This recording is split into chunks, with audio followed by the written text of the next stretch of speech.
Bueno, comenzamos ya. Muy buenos días a todos. Gracias por estar aquí. Bueno, antes de nada comentar que María Luisa Domínguez, como os han comentado, viene en lugar de Isabel de Pardo y se incorporará en breve. Con lo cual, bueno, pues vamos a dar comienzo a la mesa sin ella, pero veremos que en unos instantes contaremos con su participación. Bueno, antes de nada, como ya os he comentado, agradeceros a todos y a todas el estar aquí. Es todo un placer el poder volver a estar un año más moderando la primera mesa del Forbes Power Summit Women, que nuestra firma, Grant Thornton, patrocina por tercer año consecutivo. Hace un año, en la tercera edición veíamos cómo estábamos dando pasos certeros en el avance del liderazgo femenino en las empresas españolas. Sin embargo, la pandemia provocada por el coronavirus ha traído cambios repentinos en las empresas de todo el mundo. Durante los últimos 12 meses hemos incorporado nuevos modelos de trabajo en nuestro día a día, reforzando destrezas digitales. En muchos casos no ha quedado otra alternativa. Y en general hemos tenido que poner en práctica palabras que en este momento están muy de moda, como la adaptación, la flexibilidad y la resiliencia. En este contexto nos preguntamos, ¿qué papel juega la mujer que quiere desarrollar o quiere continuar desarrollando una carrera directiva de éxito? ¿Qué puede hacer también la empresa para seguir impulsando a sus directivas en un mundo, en un entorno post-COVID-19? Y, en definitiva, ¿hay oportunidades de continuar avanzando y evolucionando o nos vamos a ver forzados a retornar a modelos del pasado? Vamos a intentar responder a estas cuestiones y a otras que surgirán en esta primera mesa y lo vamos a hacer de la mano de las tres directivas que hemos presentado. En primer lugar, os voy a plantear una pregunta que es la que da nombre a la mesa en la que participamos. ¿Creéis que la pandemia ha afectado al desarrollo de la carrera directiva de la mujer en España? Y si es así, ¿qué cambios principales son los que destacaríais desde vuestro punto de vista? Buenos días a todos y bueno, muchas gracias por estar aquí y gracias a Forbes por la invitación y encantada de compartir mesa con vosotras. Pues bueno, yo creo que sí, ha afectado, la pandemia ha afectado negativamente. Hay varios estudios que demuestran que la carrera de la mujer se ha visto afectada pues por la pandemia, pero yo quiero verlo como una oportunidad, porque lo que nos ha traído el teletrabajo puede contribuir y contribuirá, si le sacamos partido, al desarrollo directivo de la mujer. Para ello necesitamos dos cosas. Una, que tenemos que trabajar nosotros en casa, ¿vale? Tener un buen equipo en casa y poder y tener corresponsabilidad. Y la segunda, pues que en las empresas que lideramos desarrollar políticas de responsabilidad corporativa que incluyan el teletrabajo como un eje fundamental. Teletrabajo como un eje fundamental, así como también la flexibilidad de agenda. Eso también lo hemos en Open Bank, además de las otras medidas que ya teníamos, pues hemos incluido, sobre todo estamos dando mucho peso a estas dos medidas, teletrabajo y flexibilidad de agenda, para que podamos las mujeres también. Yo tengo un hijo, por ejemplo, de 7 años y lo conozco bien, el tema, para que podamos, por ejemplo, si queremos o tenemos que ir a recoger al niño al colegio, podamos hacerlo y luego continuar con las tareas de la oficina, las llamadas, los Zooms, etcétera. ¿Vale? Pero bueno, desde luego, para mí es una oportunidad que tenemos que aprovechar. Gracias. Eva. Hola, muchas gracias. Mira, además creo que se incorpora en estos momentos María Luisa. Hola, María Luisa. Buenos días. Buenos días. Muchas gracias, como decíamos, a Forbes por la invitación y a todos ustedes por estar aquí, tanto los que están conectados en streaming como los que están aquí en la sala. Yo, Isabel, por contestar a tu pregunta, por supuesto que el impacto de esta crisis sanitaria tiene relevancia en el desarrollo de la carrera profesional de la mujer, pero porque la pandemia lo ha afectado todo. Ha afectado, yo creo, a nuestra forma de vivir, a nuestra sociedad, a la forma que tenemos de relacionarnos. Pero ha afectado por igual a hombres, a mujeres, a niños, a ancianos. Yo creo que es que esta crisis no está o no diferencia ni género ni galones. Ahora bien, otra cosa distinta es cómo teníamos organizado antes nuestra sociedad, cómo teníamos organizado antes nuestras empresas. Y lo que es cierto es que cualquier crisis, perdonad que he prometido que me quitaba esto porque si no el micro no se escuchaba, perdonad, las crisis lo que hacen es poner en evidencia todas nuestras imperfecciones y al final cebarse en los eslabones más débiles. Y ahí es donde sí que, y esto no es opinable porque son hechos, me voy a ir a los números que nos acaban de facilitar varios estudios sobre cómo ha evolucionado el empleo en nuestro país en el último año.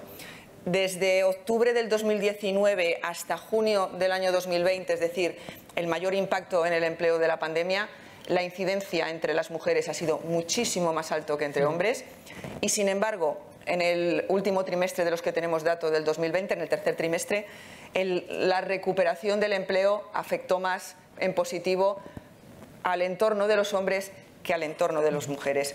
Eso no es opinable, eso es un hecho.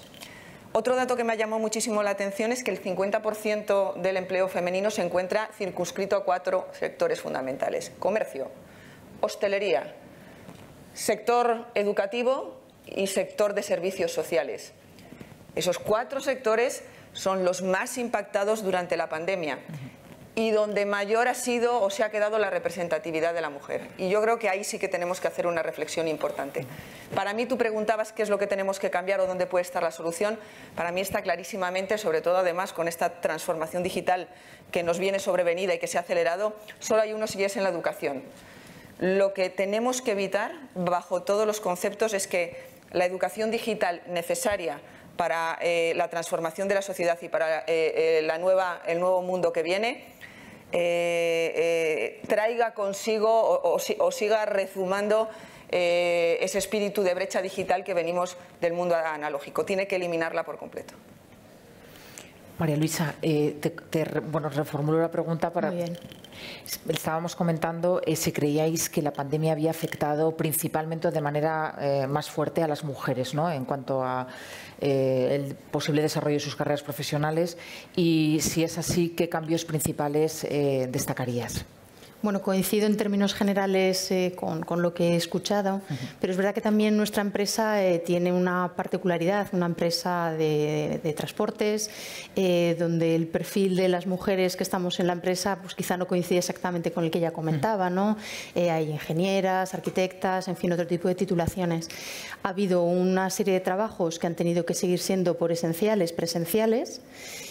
Pero también es verdad que desde el momento que se decretó el estado de alarma, todos los trabajos que no eran de presencia física obligada, más un trabajo por objetivos, nos hemos podido marchar a casa y teletrabajar, ¿no? Entonces, afortunadamente, el modelo digital de la compañía lo ha permitido y se ha podido hacer.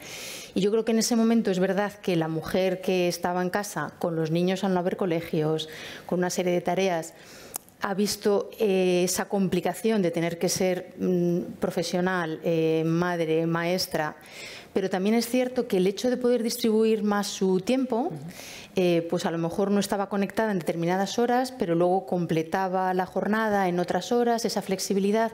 Entonces yo creo que nos ha permitido en unos casos centrarnos en lo que nos teníamos que centrar en este momento, que era en solventar la situación de que éramos un servicio esencial, los trenes tenían que seguir circulando, etcétera, pero al mismo tiempo la empresa ha podido seguir profundizando en las ventajas que ofrecía esta flexibilidad de jornada, este teletrabajo aunque fuese impuesto, y yo creo que eso ha permitido que se pueda seguir avanzando en el plan de igualdad que ya teníamos implantado.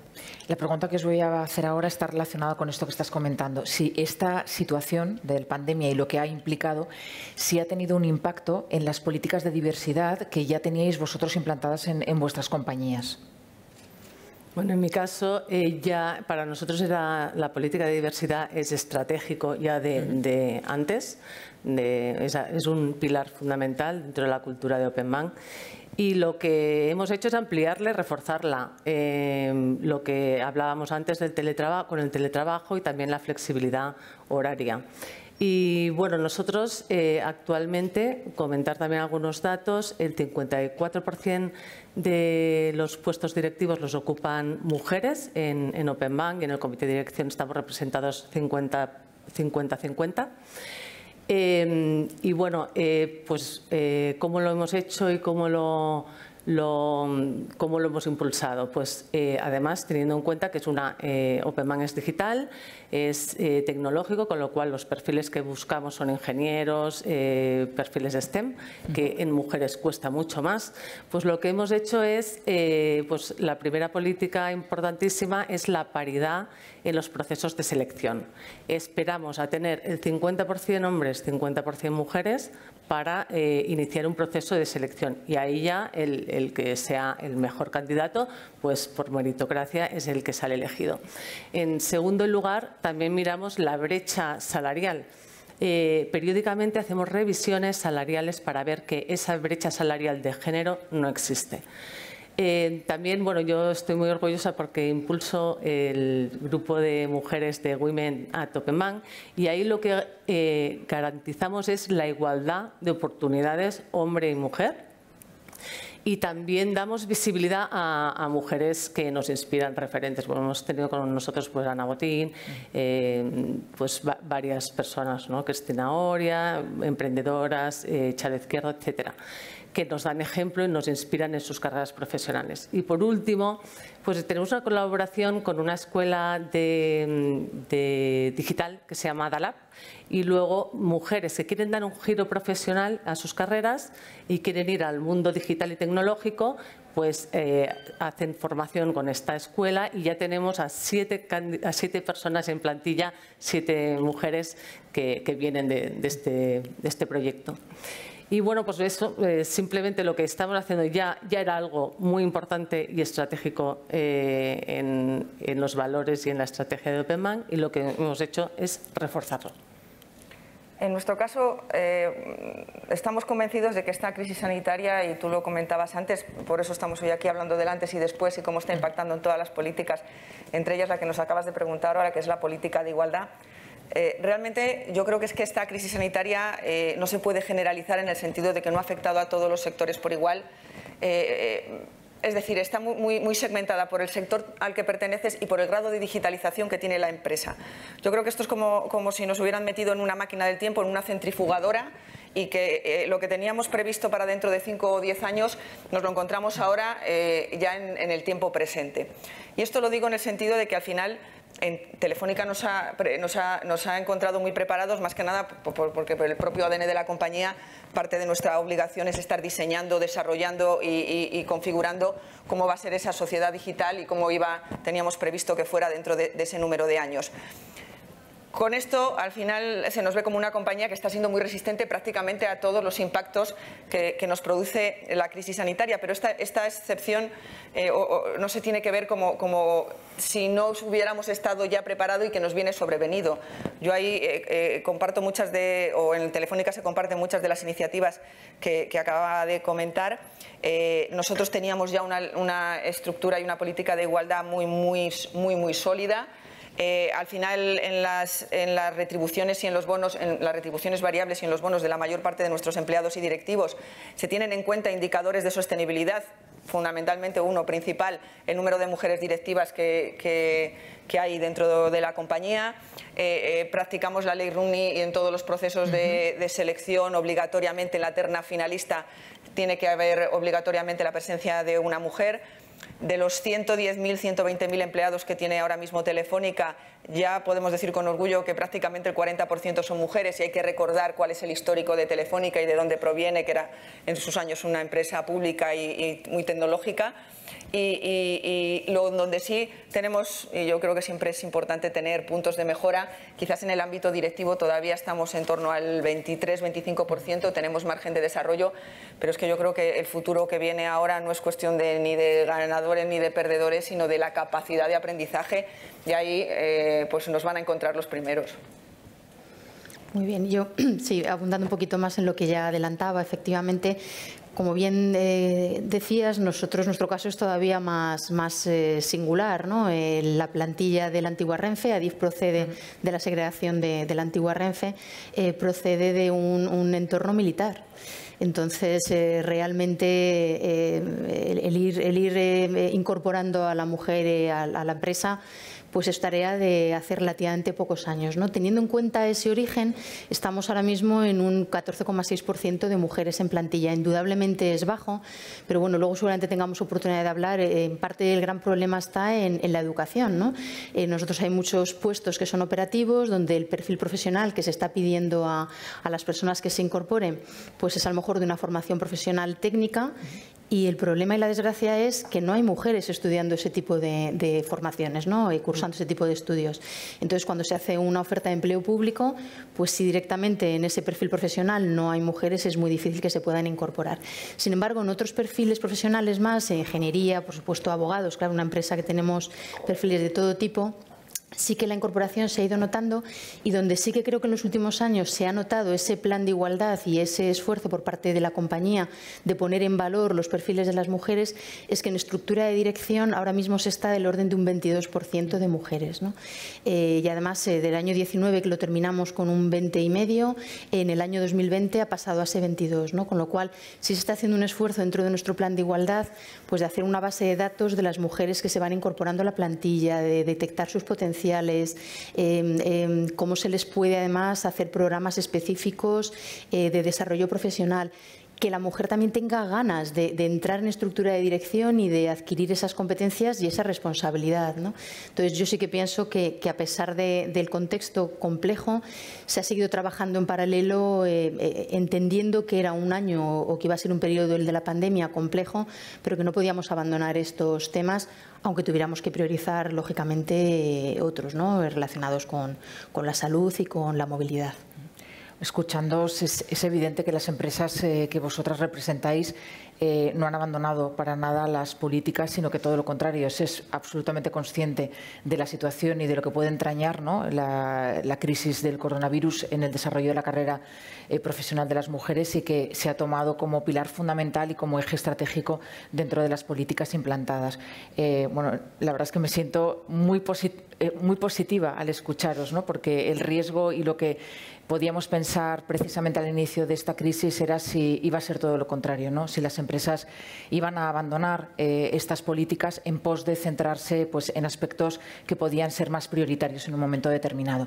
Ahora os voy a dar paso a una serie de preguntas más enfocadas a la inclusión y a la innovación, ¿no?, y al papel de la diversidad en todo este proceso de innovación en las empresas. Claro, el objetivo de las compañías en los últimos meses, sin lugar a dudas, ha sido el asegurar el negocio.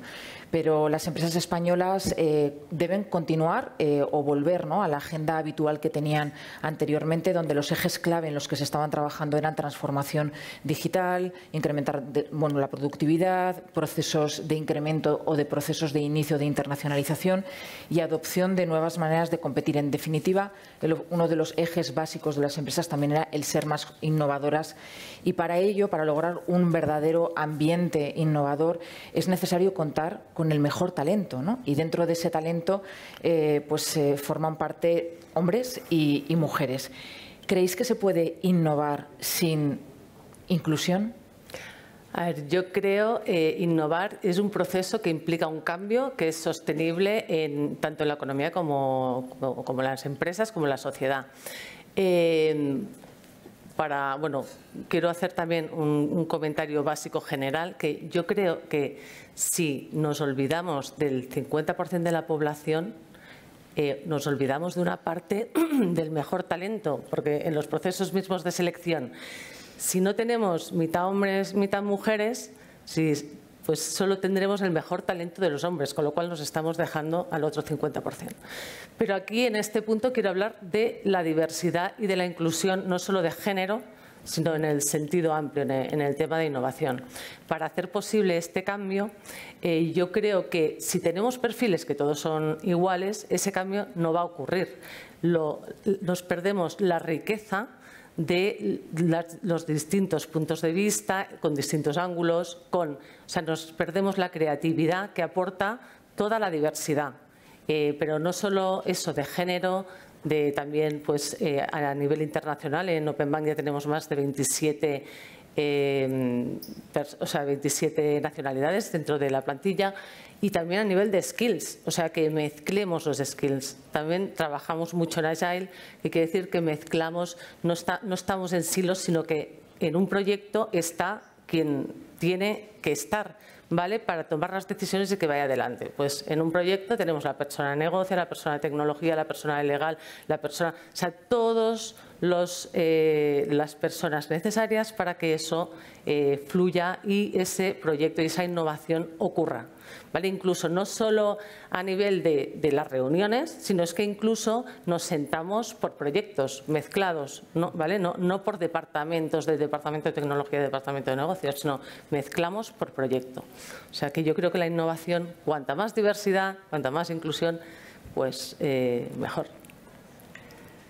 Pues yo os voy a confesar que soy una deportista nata desde pequeña, el deporte forma parte de mi vida y me ha enseñado muchas cosas. Y yo creo que la innovación es como tener un equipo 10, en donde tú al final buscas a los mejores, intentas que donde la colaboración y la inclusión es fundamental para obtener los mejores resultados y desde luego, yo no sé si para llegar más rápido, pero desde luego sí que te permite ir muchísimo más lejos. Estamos en una situación en donde al final todas las ideas son bienvenidas, cuantas más personas participen en la creación de esas ideas, pues muchísimo mejor, vengan de donde vengan y sean de donde sean. Yo aquí estoy de acuerdo con Patricia y cuando hablamos de inclusión no solamente es de género, es de jóvenes hasta las personas más veteranas. Al final una empresa es resistente, como ocurre en Telefónica, en la medida que es capaz de que ese espíritu innovador que trae la gente y el talento más joven pues se vea enriquecido pues con la capacidad para solucionar problemas que da la experiencia de las personas más veteranas. Sí, totalmente de acuerdo con ambas. Nosotros tenemos además una particularidad y es que estamos en el sector transporte público. Entonces, igual que es cierto que en cuanto a la población pues somos 50-50 y sería absurdo renunciar a una parte, es que además nosotros, todas las estadísticas lo dicen, que la mujer es mucho más usuaria del transporte público que el hombre. Entonces, lo que no tendría ningún sentido es que nosotros no tuviésemos en cuenta la opinión, lo que necesita, lo que piensa nuestro mayor usuario en el transporte precisamente para innovar, ¿no? Entonces, tenemos un modelo de innovación abierta donde las empresas del sector y de fuera del sector, porque muchas veces un avance tecnológico en un sector te viene de otro, lo que hacemos es lanzamiento de retos y estar abiertos no solamente al lanzamiento de retos que son necesidades que nosotros hemos detectado, sino también en nuestra página web está abierto para que cualquier empresa, cualquier startup, cualquier persona particular pueda hacer alguna propuesta, que lo que hacemos es internamente analizarla y ver la factibilidad. Pero luego internamente, aunque lógicamente hay un departamento que es quien hace ese impulso de la innovación, tenemos los concursos de intraemprendimiento, la DIF Talento, donde todos los años grupos, equipos de la compañía pues hacen propuestas y a través de ese concurso lo que tratamos es de fomentar sobre todo lo que más les motiva, aparte del pequeño regalo, el obsequio o el tener ese momento es el que se pueda materializar el proyecto. Y la verdad es que la experiencia de los años, este concurso viene desarrollándose desde la creación de ADIF en 2005 y en todos los grupos de trabajo y que conste que muchas veces los proyectos más curiosos, más interesantes vienen del personal del territorio y el personal del territorio, volvemos a lo que comentaba antes, es personal más operativo donde en principio hay menos presencia de mujer y sin embargo es curioso porque casi en la totalidad de los equipos de intraemprendimiento hay siempre alguna mujer y cuando el momento de la final y en esa jornada de reconocimiento se sale a hacer la exposición, no es infrecuente que quien hace la exposición del trabajo y del desarrollo sea una mujer. Con lo cual, yo creo que ese trabajar en equipo, que es la mejor forma de desarrollar la innovación, sí que consigue, como decías tú con un modelo Agile, ¿no?, el que se ponga en valor y coja lo mejor de cada uno. Y muchas veces ese aglutinar, ese trabajar en equipo y ese hacer una exposición de la idea, a veces es la parte femenina del equipo quien consigue transmitir pues, más entusiasmo, más fuerza y más compartirlo con los compañeros. Se ha demostrado que la verdadera innovación se consigue en entornos colaborativos, donde las personas se sienten seguras a la hora de poder expresar sus ideas. Y de hecho, Eva, tú has dicho una frase, todas las ideas son bienvenidas. ¿Cómo lo habéis hecho para conseguir en vuestras empresas crear ese entorno seguro en donde pues las personas, los profesionales, se sientan en disposición de poder compartir sus ideas sin sentirse prejuzgados o pensando que a lo mejor van a decir una cosa que no es bienvenida? En nuestro caso, bueno, un ejemplo o sea, que es sencillo, ¿no? Bueno, muy tonto, pero que nos sentamos en entornos abiertos. Yo misma no tengo despacho. Eso que parece una cosa, vale, que no tiene importancia, pues la tiene y mucha, porque la gente se siente libre de acercarse, a decirte pues lo que piensa, o sea, es como un liderazgo más horizontal. Entonces promueve mucho más la colaboración, la que puedas ir de una a otra hablando, comentando los proyectos y lo que comentaba es que luego no nos sentamos por departamentos, nos sentamos por proyectos y bueno, son mucho más ágiles y mucho más productivos, desde luego. Yo llevo poco tiempo en Telefónica, llevo año y medio y me he encontrado con una compañía que el eslogan que yo escuchaba cuando trabajaba en medios de comunicación, pues he de decir que es una realidad, y es que Telefónica sitúa a las personas en el centro, con lo cual es que eso te da ya un valor añadido en el sentido de generar estos modelos donde todo el mundo se siente confiado a la hora de poder aportar sus ideas, pues súper importante. Sí que es cierto que ahora, como decíamos antes, es que esto lo está cambiando todo, desde un punto de vista de que ha habido una crisis y ha habido un cambio que nos está impactando y que está aquí. Ahí yo creo que lo que se exige son todavía modelos más flexibles y para mí es vital, por un lado, que exista dentro de la compañía y así se está produciendo porque emana de la alta dirección de la compañía, liderazgos más humanistas, liderazgos más digitales y liderazgos que al final posibiliten que todas las voces sean escuchadas y que además se garantice en un entorno de tranquilidad, en el sentido de que nadie va a ser visto o criticado por la aportación de ideas, y además que se sientan que todas sus contingencias también van a estar recogidas. Sí, yo creo que si algo nos ha demostrado precisamente la pandemia es que nos enfrentábamos de pronto a algo completamente nuevo, algo que no habíamos vivido nadie, ni en el comité de dirección ni en la plantilla. Entonces era el momento, desde luego, de un liderazgo completamente abierto a la mejor opinión. Algunas se probaban, no valían. En un momento en el que había que tomar decisiones rápidas, teníamos que escuchar indudablemente la opinión de todos, ¿no? Además, ahora mismo en ADIF estamos en una situación muy singular. Antes que hablábamos de diversidad, en el caso nuestro no tenemos el tema de nacionalidades porque somos una empresa estatal, una empresa pública española, pero tenemos una diversidad muy singular que es el relevo generacional. Tenemos una plantilla de una edad media por encima de los 50 años y entonces en los próximos años vamos a tener una renovación muy importante en la plantilla, ¿no? Pues del orden, algunos años por encima de las 1000 personas. Esto hace necesario que desde el comité de dirección, pero transversalmente en toda la compañía, haya una comunicación entre las personas que tienen el conocimiento de la empresa, la experiencia y una forma de trabajo que en algunos casos ha vivido además ese proceso de digitalización o se encuentran en camino, con las personas más jóvenes que van a entrar, que igual sí conocen bien el mundo digital, pero lo que no conocen es el mundo del ferrocarril, ¿no? Entonces, es que es necesaria un tipo de liderazgo, un tipo de dirección en este sentido. Y quizá, si somos capaces de hacer una lectura en positivo de lo que ha ocurrido en la pandemia, lo que ha venido es a acelerar un proceso en el que ya estábamos entrando y que es absolutamente necesario. Y en este sentido, uniéndolo a lo que Eva ya estaba comentando en la última intervención en relación al liderazgo, si algo hemos aprendido durante estos duros meses de pandemia es que el líder del futuro y el líder de este momento necesita tener unas habilidades, unos skills que son diferentes a las que se necesitaban hace unos años. un liderazgo más humano, más social, donde el líder sea más próximo y tenga en cuenta las opiniones, ¿no?, de las personas con las que colabora habitualmente, ese amplio abanico, ¿no?, de opiniones, que abracen la nueva revolución tecnológica, indudablemente un liderazgo donde la innovación juega un papel fundamental y donde se aprovechen en todo momento las oportunidades que se puedan presentar.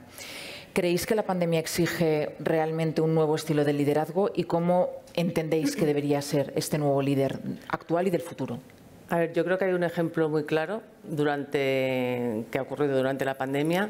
Al estar todos confinados, lo que nos ha pasado, y el ejemplo es de Opeman, todas las personas que se incorporaban y nos veíamos por la pantalla, con lo cual la cultura, o sea, la cultura, que es la parte más que la notas y se impregnas en la parte más personal, presencial, pues se perdía, ¿no? Entonces, ¿cómo les transmites esa cultura a los que se incorporan? Pues ahí necesitas esas habilidades sociales que, bueno, pues son más características y más intrínsecas a los valores de la mujer, con lo cual yo creo que ahí se ha visto la necesidad clara durante el confinamiento de estos valores, de estas habilidades, como la flexibilidad, la empatía, la motivación, porque tienes que motivar a gente que está lejísimos, los proyectos tienen que pasar, las cosas tienen que pasar, y cómo les transmites, cómo les motivas, pues esos valores, esa forma de hacer más intrínseca a la mujer, pues se han necesitado. Y de hecho ya venía de antes, porque la sociedad ya estaba requiriendo esas habilidades sociales, la resiliencia, ¿no?, que comentábamos al introducir esta mesa. Pues eso, yo creo que la pandemia lo que ha hecho es acelerar todavía más esa necesidad. Es un líder empático, emocional, emotivo, que lo que hace es que las cosas, que tiene una visión y hace que las cosas pasen, motiva a los equipos para que pasen. No es como antes, o sea, es la diferencia entre un líder empático que hace que los proyectos pasen a un jefe, que el jefe hace que las cosas se ejecuten, ¿no?, más autoritario. O sea, las habilidades son distintas, es motivar, inspirar para que la visión que tenemos suceda. Yo es que creo que el liderazgo, que siempre me ha parecido algo esencial en las organizaciones, en la sociedad, en cualquier ámbito, ahora es mucho más necesario que nunca. Estamos en una situación absolutamente inédita, de crisis absoluta, en donde se nos han derrumbado todas aquellas cosas en las que muchos de nosotros nos afianzábamos, porque es que la sociedad se ha diluido y, como decíamos al principio, nuestra forma de vivir, nuestros hábitos de relacionarnos. Entonces, cuando estás en una situación de esa, solo te queda aferrarte a los valores. Si a esto le añadimos y vuelvo al papel que yo creo que va a desempeñar nuestra compañía, las compañías en general, pero aún más una compañía digital y tecnológica como es Telefónica, la digitalización y el mundo que nos encontramos ya delante de nuestra puerta también exige o puede ser lo mejor o puede llevarnos a lo peor. Es decir, la transformación tecnológica tenemos que evitar a toda costa, que está todavía por definir, tenemos que evitar a toda costa que no sea ni justa, que no sea inclusiva y que al final no conduzca a que nadie se quede atrás. Si ponemos todo eso en una coctelera, el liderazgo que necesitamos es un liderazgo basado en valores, un liderazgo humanista, un liderazgo digital. Y tampoco dejemos al lado algo que es básico, que es con un gran conocimiento técnico de lo que está gestionando. Lo que tenemos que intentar es que al final los valores sean la brújula de toda esta transformación que estamos sufriendo y que tenemos encima. Sí, yo coincido y además creo que hay, por añadir algo un poco más o profundizar un poquito más, ¿no?, un liderazgo además muy de dar ejemplo. Yo creo que en este sentido también, ahora mismo, bueno, lo sabéis, ¿no?, tenemos al frente de la compañía de presidenta a la primera mujer desde la creación de la empresa. Ella marca ese liderazgo próximo y es verdad que lo contagia todo el comité de dirección, independientemente de que seamos hombres o mujeres, ¿no? Tenemos muy reciente el tema de la pandemia, pero tenemos todavía más reciente el tema del temporal, ¿no?, de Filomena. Y entonces, bueno, cuando el viernes, por supuesto, teníamos todos los avisos, yo creo que se dio la instrucción de cortar el tráfico ferroviario a tiempo para evitar que ningún tren se quedase detenido, pero hubo 2 o 3 trenes que tuvieron algún problema para terminar el recorrido como estaba previsto. Estaban preparadas en determinadas estaciones una máquina diésel para poder tirar de ese tren, y todos los trenes llegaron la noche del viernes a destino sin problema. Pero bueno, llegó alguno a hora alta por la noche, y ahí estaba el director general, responsables de la circulación, de negocio, para atender para las necesidades de los viajeros, y somos Adif. Lógicamente Renfe también hizo su papel, ¿no? Pero para estar pendiente que todo pasaba, que todo llegaba, yo por el recuerdo, llevo ya muchos años en la empresa, creo que hemos entendido todos que a las cosas ahora se tienen que ir haciendo de una forma diferente, ¿no? Quizá esto hace unos años no se hubiera visto, y sin embargo en este caso nadie le tuvo que decir a nadie lo que tenía que hacer, sino que, como bien decís, ¿no?, el líder entiende que tiene que hacer las cosas de una forma diferente, porque la sociedad cambia y nos tenemos que adaptar a lo que demanda, lógicamente. Sí, está claro, ¿no?, que el líder tiene que ser la persona facilitadora para que las cosas sucedan, ¿no?, como comentábamos. Los datos de nuestro estudio, como se han proyectado al inicio de este foro, arrojan que en el año que nos encontramos actualmente, la cifra de mujeres en puestos de alta dirección en España se mantiene respecto al año pasado, con un 34%. No es un mal dato, no hemos retrocedido, pero como comentaba también la ministra al inicio de su intervención, todavía queda mucho por hacer. ¿Qué apoyo específico creéis que van a necesitar las mujeres directivas para liberar todo su potencial en este escenario que estamos viviendo en estos momentos? Escenario de intento de vuelta a la normalidad, pero en la situación en la que nos encontramos en estos momentos. Pues, perdón, en nuestro caso lo que estamos impulsando muchísimo, como he dicho al principio, es el teletrabajo. El teletrabajo con el confinamiento fue teletrabajo 100%.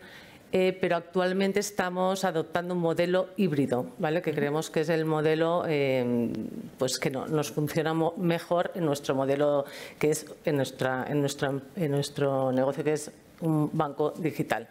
Entonces, la cultura, lo que decía, es más fácil en el presencial y en el mundo físico, pero luego los proyectos se puede combinar. Pero sí que la cultura creo que es mejor preservarla con 1 o 2 días en la oficina y viéndote cara a cara, ¿no?, y teniendo reuniones y el comentario de pasillo, que a veces es mucho más importante que lo que se dice en las reuniones.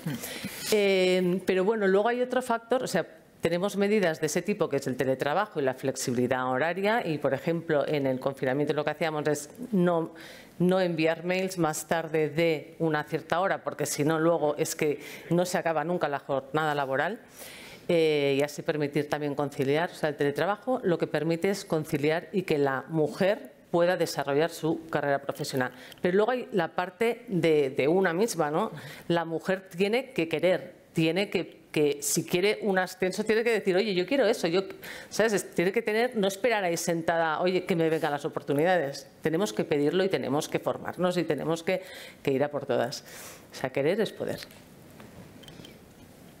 Nosotros hemos tenido una experiencia reciente que es que justo presentamos el plan estratégico de la compañía unos meses antes, 2 meses antes de que ocurriera el confinamiento, y hemos cerrado 2 o 3 de las operaciones más importantes de la historia de la compañía en pleno confinamiento. Eso nos ha igualado a todos, nos ha igualado en las reglas digitales. Esas operaciones se han cerrado confinados a través de medios telemáticos, en donde hemos participado hombres y mujeres y donde nadie se paraba a determinar ninguna diferencia de género, y ahí pues os puedo destacar que detrás de eso estaba desde nuestra máxima responsable de Money y la CFO de la compañía también, que es raro que en una empresa tecnológica sea mujer, como hasta yo misma en comunicación, que también obviamente lo soy. Es decir, yo creo que cuando las cosas fluyen, como ocurre en mi compañía, de una manera tan natural, es que eso se está haciendo bien. Eso no significa que esto esté generalizado. El famoso techo de cristal, si estás preguntando si a mí me preocupa que seamos capaces de romper ese techo de cristal y cómo, a mí no me preocupa tanto romper el techo de cristal como asegurarnos de que una vez que ese techo de cristal se haya roto, nos reciban no con un precipicio ni pisando los cristales, que sean los trocitos de cristal rotos, sino que ese camino posterior pues esté asegurado. Sí, centrándonos, nosotros al ser empresa pública, en la oferta de empleo público, lógicamente no puedes privilegiar un género u otro, ahí no hay ninguna posibilidad, ¿no?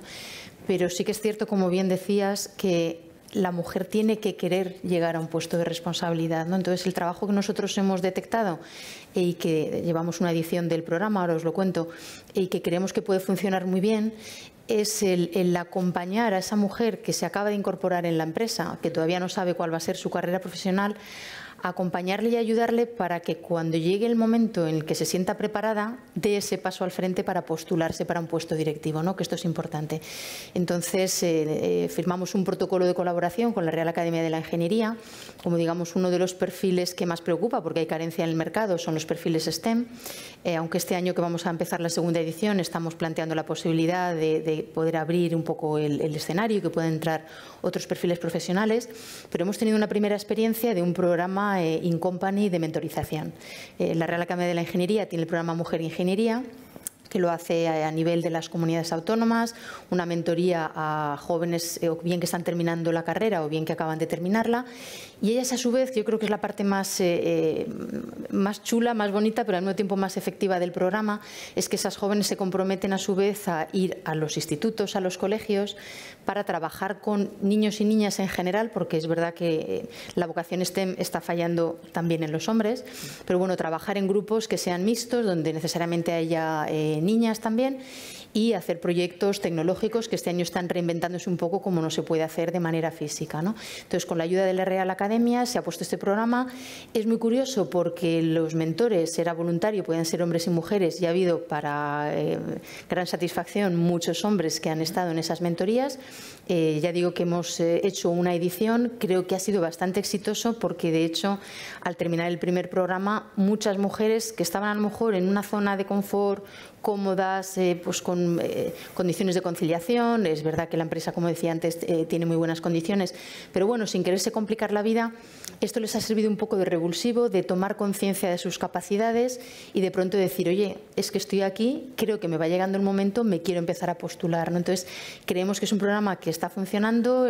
Como digo, en unos días, en unas semanas, vamos a empezar con la segunda edición y, desde luego, si seguimos viendo los resultados favorables, la idea es poder continuarlo e irlo ampliando con otras iniciativas.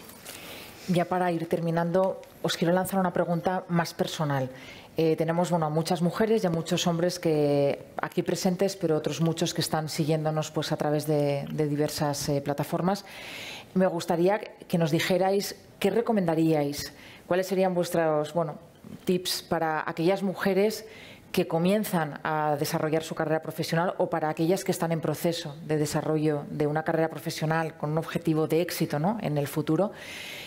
Pero no solamente a las mujeres, también a los hombres, porque tampoco podemos dejar de lado a los hombres. Al final, todos juntos alcanzamos mejores resultados. ¿Qué les diríais?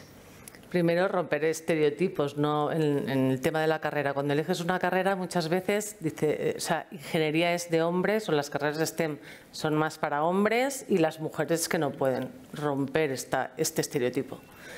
Pues esto, estamos igual de capacitados, lo que he comentado antes, del 50%, el talento está tanto en hombres como en mujeres, y si no nos perdemos al talento de la mujer, y también en el sentido amplio de la diversidad, colectivos LGTBI, todos, ¿vale? O sea, romper estereotipos, formarse mucho, no solo al principio de la carrera laboral, durante toda la carrera profesional. O sea, siempre yo creo que tenemos que estar todo el día formando y no esperar tampoco a que la empresa te forme. Uno mismo se tiene que buscar la formación. Y luego lo que siempre repito, y es como mi mantra, querer es poder. O sea, moverte, no esperar a que te digan, oye, ¿te gustaría ir a tener esta responsabilidad o cambiar a este puesto tal? Pedirlo, si te apetece y quieres, estás preparado, pídelo y ya está. O sea, es que hay que romper esas barreras, esos techos de cristal, pero también hay una parte de la empresa y hay otra parte que es nuestra, ¿vale? de iniciativa propia. Yo no soy mucho de de dar consejos, pero yo sí tengo que recomendarles algo, sería que tengan claros cuáles son sus objetivos y sus propósitos, que se levanten todas las mañanas, se miren en el espejo y pregunten si son felices trabajando en donde están y haciendo lo que hacen. Y si no es así, que cambien. Sí, estoy de acuerdo. Yo creo que es muy importante mirarse hacia adentro y asumir que muchas veces los límites nos los ponemos nosotros mismos, nosotras mismas, pero indudablemente hay que formarse y hay que esforzarse. Claro, ser directivo tiene cosas buenas, puede ser salarial, estatus, pero tiene cosas malas. Hay que tomar decisiones, hay que asumir muchas responsabilidades, hay que correr riesgos, hay que gestionar equipos con todas las dificultades que eso tiene. Entonces, yo creo que es primero tener información de cuál es ese puesto al que puedes querer postularte, ver si estás formado, si verdaderamente lo quieres y te falta formación, terminar de formarte y, por supuesto, el postularte. Bueno, muchísimas gracias a las tres, Eva, Patricia, María Luisa. Sois directivas de éxito. A mí me ha resultado muy inspirador escucharos porque evidentemente hay mucho camino por recorrer, pero escuchando lo que nos habéis explicado en relación a las políticas implantadas en vuestras empresas y cómo habéis reaccionado en un momento tan duro como el que estamos viviendo, es un ejemplo de que las empresas no han dejado de lado la diversidad y la inclusión como eje estratégico en sus políticas, ¿no? Y en el futuro que se quiere construir. Yo me quedaría con muchas frases vuestras. A mí me ha gustado la de querer es poder, mirarse al espejo y evaluar si uno es feliz. Y en definitiva se trata de eso, ¿no? Y ser conscientes de que una carrera de éxito profesional requiere de sacrificio, de tomar decisiones, de estudiar, de formarse durante todo el proceso y de ser conscientes de lo que implica, pero afrontarlo con ilusión y con ganas. De nuevo, muchísimas gracias a las tres y a todos los que estáis presentes y a los que nos estáis siguiendo por otras vías. Gracias. Gracias.